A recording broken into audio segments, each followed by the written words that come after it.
Bendiciones. Quiero que me acompañe la palabra del Señor en el estudio bíblico del capítulo 11 del libro Senda de Vida, bajo el tema El Evangelio es la luz en medio de la oscuridad. Y para esto vamos a utilizar en el libro de los Hechos, el capítulo 17, los versículos 22 al 34. Pero precisamente me quiero enfocar en ese versículo número 30 que dice así la palabra del Señor en el nombre del Padre, del Hijo y del Espíritu Santo. Amén. Pero Dios, habiendo pasado por alto los tiempos de esta ignorancia, ahora manda a todos los hombres en todo lugar a que se arrepientan. Mire, Pablo y un grupo de misioneros visitaron muchos lugares del territorio del Imperio Romano, anunciando las noticias de salvación. Uno de los lugares que visitó Pablo junto a los colaboradores fue el lugar de Atenas, donde brilló con mucha intensidad la luz de Cristo. Mire, una ciudad donde se practicaba la idolatría en profundidad. Una ciudad que tenía altares para cada uno de los dioses, aleluya, y tenía uno en específico, al Dios no conocido. Una ciudad que le faltaba la luz de Cristo, que rendía culto a otros dioses. El mensaje de Pablo en aquel lugar de mucha ignorancia provocó que rindiera fruto y la mente de muchos fuera esclarecida. Su mensaje les hacía saber a los atenienses y nos deja saber a nosotros hoy en día tres cosas. Número uno, que Dios había creado al ser humano y su historia para él mismo con propósitos divinos. Que es responsabilidad nuestra el buscar a nuestro Creador y hallarle para salvación. Y les enseñó que el único medio para salir de la ignorancia y ver el reino de Dios es Jesucristo, a quien el Padre resucitó de entre los muertos. Entonces el interés primordial de Pablo era que se arrepintieran de pecado, porque Dios juzgaría al mundo a través de su Hijo. Me llama la atención porque el primer punto que menciona Pablo es que debemos anunciar el Evangelio para dar a conocer al Dios verdadero. Y para esto miramos los versículos 22 al 23, donde los atenienses adoraban al Dios no conocido.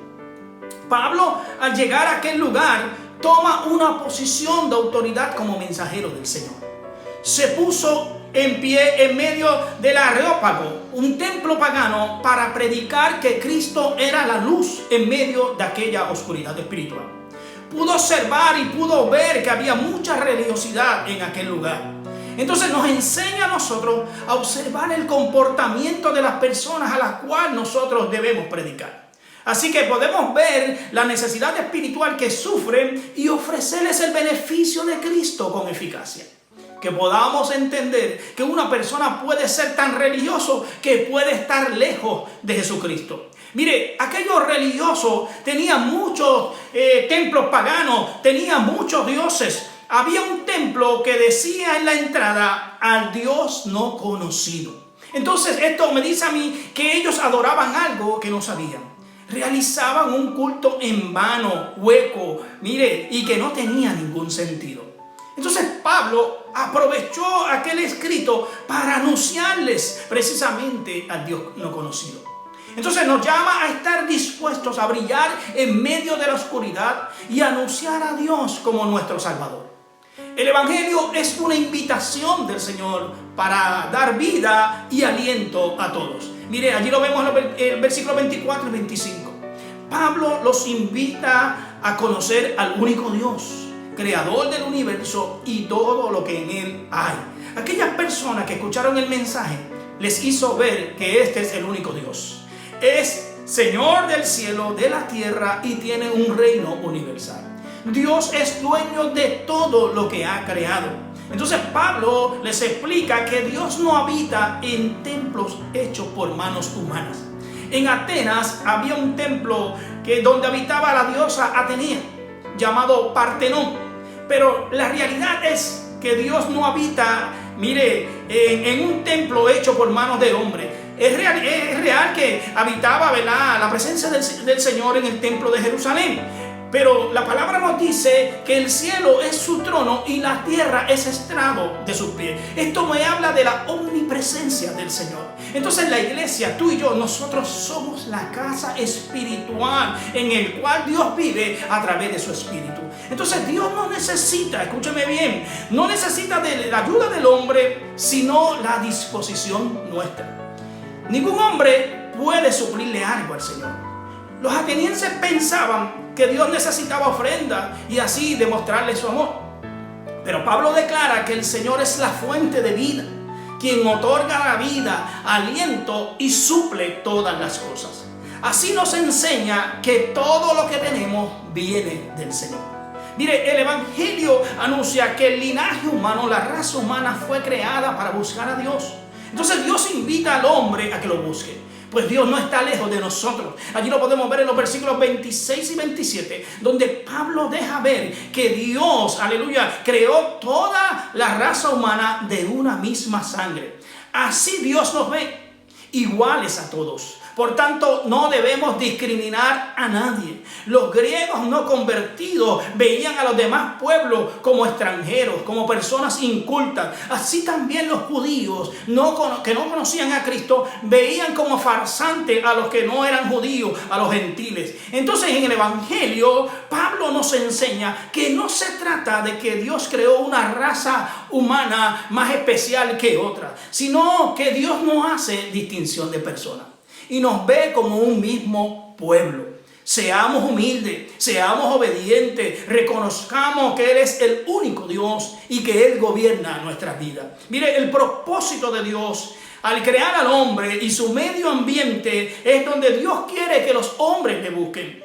Dios se acerca en la persona de Cristo, porque el hombre debe sentir a Dios a través de Cristo. El hombre debe darse cuenta de Dios a través de Cristo y verlo espiritualmente. Asimismo, Jesucristo resucitó y sus discípulos se dieron cuenta y los invitó a sentir su presencia para que lo declararan.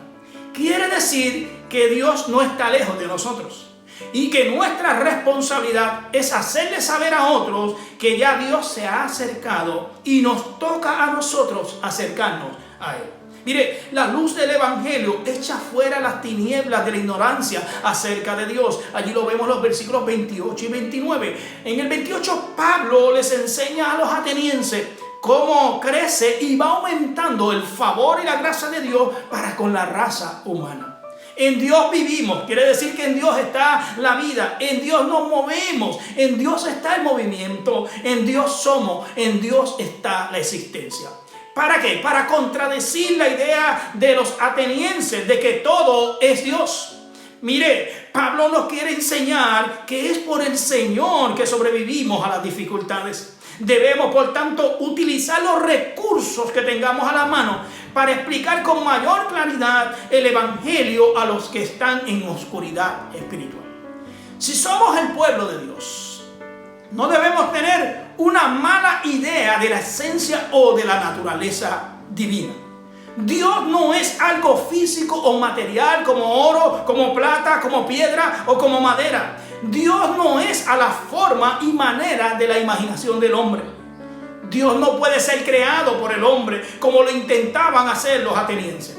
Por lo tanto, Pablo nos enseña a través de este evangelio que es en Cristo en quien habita toda la plenitud de Dios. Aleluya. Presentemos el evangelio como el mensaje de Cristo y este resucitado. Bendito sea el Señor. Aleluya. El evangelio proclama a todos el arrepentimiento para alcanzar la salvación.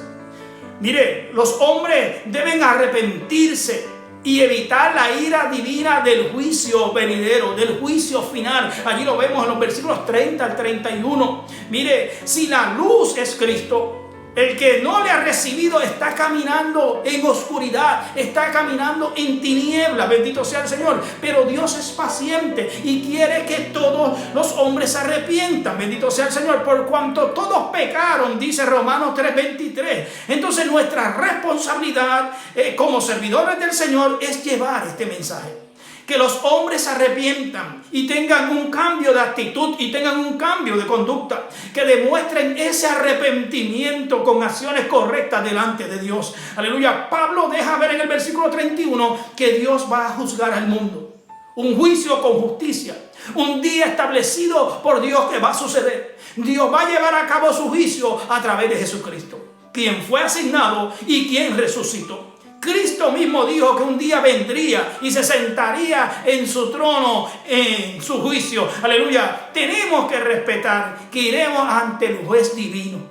Es un mensaje de advertencia para aquellos que viven en idolatría, para aquellos que adoran dioses paganos, dioses falsos. Mire, la predicación de Cristo resucitado hace reaccionar a los hombres.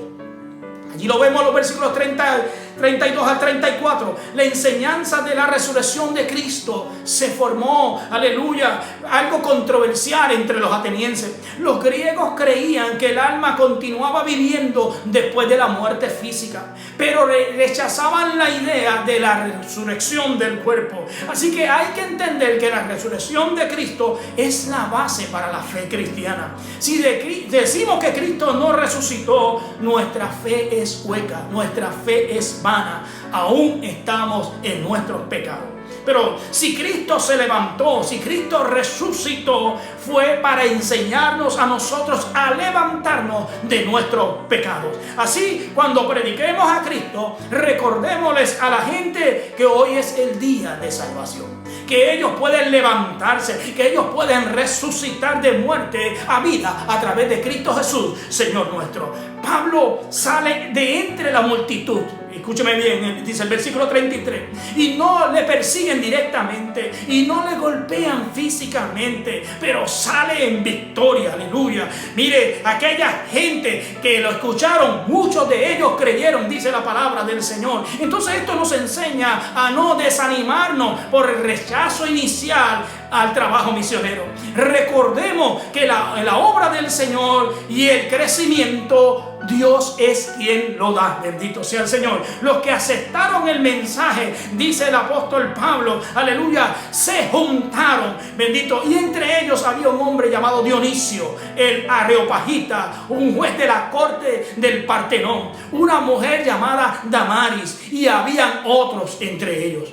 Esto fue una victoria grande para el Señor. El Evangelio es la luz en medio de la oscuridad. Dios te bendiga.